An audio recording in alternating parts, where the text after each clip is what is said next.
एक बार की बात है, एक जंगल में 3 भालू रहते थे। मम्मा भालू, पापा भालू और छोटा भालू। एक दिन सुबह सुबह वे रसोई में अपना नाश्ता बनाने में व्यस्त थे।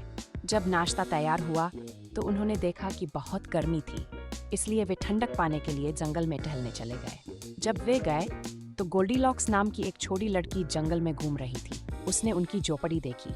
वह अंदर गई और देखा कि मेज पर 3 कटोरों में नाश्ता रखा हुआ था। गोल्डीलॉक्स ने पहला कटोरा चखा, लेकिन वह बहुत गर्म था। दूसरा कटोरा ठंडा था और तीसरा कटोरा एकदम सही था।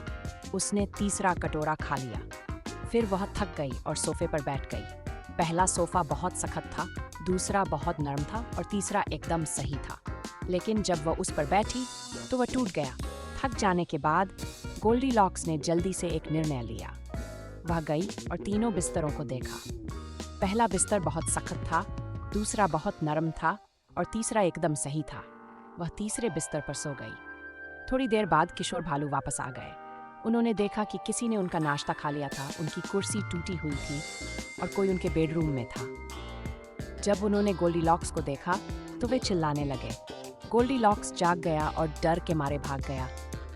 गोल्डीलॉक्स कभी वापस नहीं लौटा और किशोर भालू ने अपना घर सुरक्षित बना लिया और वे हमेशा खुशी खुशी रहने लगे।